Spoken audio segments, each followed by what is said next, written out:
Bonjour et bienvenue sur Radio CSORT, votre rendez-vous quotidien avec l'actualité de la cybersécurité. Je suis Marc-Frédéric Gomez et j'espère que vous allez bien. Nous sommes le mercredi 30 juillet 2025, épisode 371. Au sommaire, on fait le tour des correctifs critiques du jour avec pas moins de 29 failles chez Apple, une vulnérabilité user after free dans Google Chrome et un déni de service dans Python. Côté application métier, GLPI cumule 8 vulnérabilités sérieuses. On s'intéressera aussi au retour inattendu de Breach Forum, malgré l'enquête judiciaire en cours, et on déchiffrera la feuille de route open source dévoilée par la Commission européenne pour renforcer la souveraineté numérique. Bien entendu, vous retrouverez toutes les sources citées dans cet épisode sur le site de radiocessor.org. La Commission européenne a publié une feuille de route stratégique intitulée « La voie du logiciel libre vers la souveraineté numérique et la compétitivité de l'Union européenne ». La source de l'article, c'est LinuxFR. C'est un document qui est validé par l'Alliance européenne pour les données industrielles. On parle d'Edge, du cloud, et présente 70 propositions réparties en 5 axes. Le pilier, développement technologique, recommande l'adoption de standards d'interopérabilité réellement ouverts et la création d'un fonds de souveraineté européen pour l'open source. Enfin, ils auront mis 30 ans, mais enfin.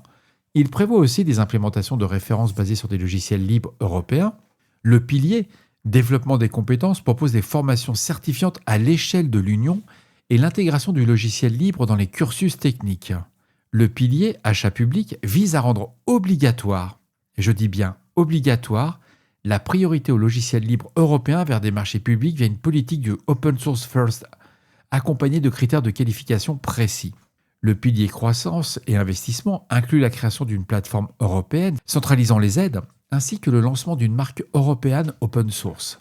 Le pilier gouvernance et durabilité prévoit un accompagnement pour la conformité réglementaire, notamment au Cyber Resilience Act, et la mise en place d'un comité consultatif européen du logiciel libre.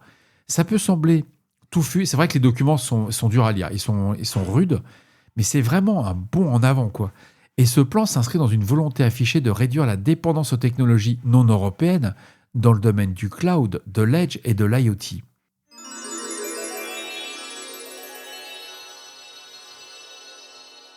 Le site Breach Forum, ciblé fin juin 2025 par une opération du parquet de Paris, est de nouveau en ligne. Sa réouverture, sur le réseau Tor, a été annoncée le 25 juillet par un utilisateur se présentant sous le pseudonyme NA, comme Not Available. Celui-ci affirme que l'infrastructure, le code et les données du forum n'ont pas été compromis et que les individus arrêtés par la justice française n'appartiendraient pas à l'organisation. L'enquête judiciaire reste active, notamment contre l'un des 5 suspects, un Britannique de 25 ans, identifié comme Kyle Logan West, également connu sous le pseudonyme Intel Broker. Son identification a été rendue possible grâce à une transaction en Bitcoin remontant à janvier 2023 effectuée lors d'une opération d'infiltration du FBI. Le paiement de $250 a permis au FBI de remonter jusqu'à un wallet créé via la plateforme Ramp, lié à une pièce d'identité du nom de Kyle Logan West. Ce même document a aussi été utilisé pour créer un compte Coinbase associé à une adresse email personnelle confirmée par des courriels universitaires. Kyle West, présenté comme un ancien stagiaire en cybersécurité à la NCA britannique, a été arrêté en France. Il a été mis en examen pour administration de plateformes facilitant des transactions illicites et atteinte à un système de traitement automatisé de données en bande organisée. Il est actuellement en détention provisoire.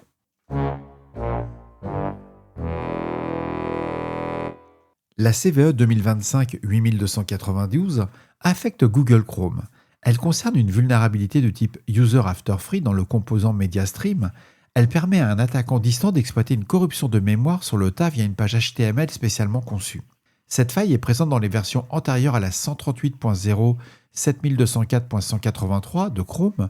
Le score CVSS indique dans les détails internes quand même qu'on est à 8.8, tandis que l'impact est évalué à 5.9 et l'exploitabilité à 2.8.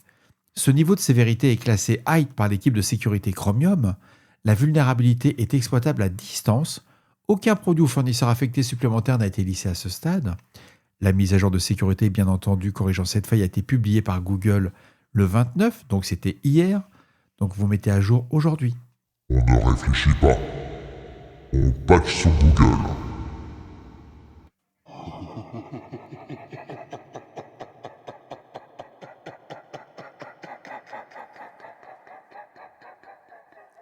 Apple a publié une mise à jour de sécurité pour iOS et iPadOS corrigeant 29 vulnérabilités dont plusieurs critiques liées à WebKit, le moteur de rendu web utilisé notamment par Safari. Parmi les failles corrigées figure la CVE 2025 43227 qui permettrait à un site web malveillant d'accéder à des données sensibles.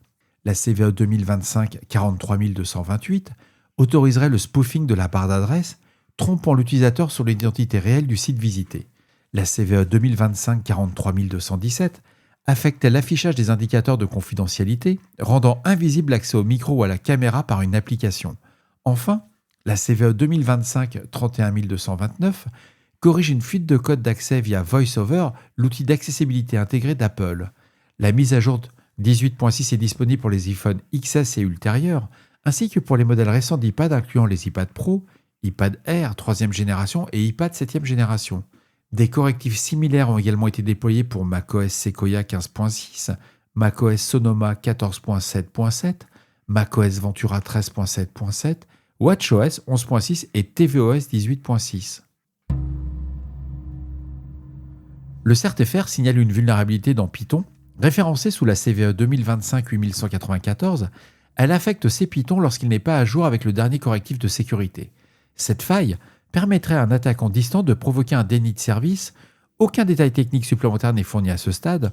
Le bulletin de sécurité associé a été publié le 28 juillet 2025 par l'équipe Python. Les correctifs sont disponibles via le canal officiel. Encore nos amis du CERT-FR qui signalent plusieurs vulnérabilités affectant GLPI dans ses versions antérieures à la 10.0.19. Ces failles sont documentées dans 8 bulletins de sécurité publiés le 29 juillet, donc hier, par le projet GLPI. Ces vulnérabilités permettent différentes formes d'exploitation, notamment des atteintes à la confidentialité, à l'intégrité des données, des contournements de la politique de sécurité, des injections de code indirect à distance de type XSS et des attaques de falsification de requêtes côté serveur, les fameuses SSRF. Les correctifs sont disponibles via des bulletins de sécurité publiés sur GitHub. Et voilà, cet épisode de Radio Cesseur du mercredi 30 juillet 2025 touche à sa fin. J'espère qu'il vous apportera des informations claires et utiles. N'oubliez pas, si vous avez des retours ou des sujets que vous aimeriez voir traités, faites-le moi savoir. Laissez-moi un message sur le répondeur de Radio Cesseur au 07 68 72 20 09, 07 68 72 20 09. D'ici là, restez vigilants, surveillez vos systèmes et surtout, on ne réfléchit pas, on patch. On se retrouve demain pour un nouvel épisode.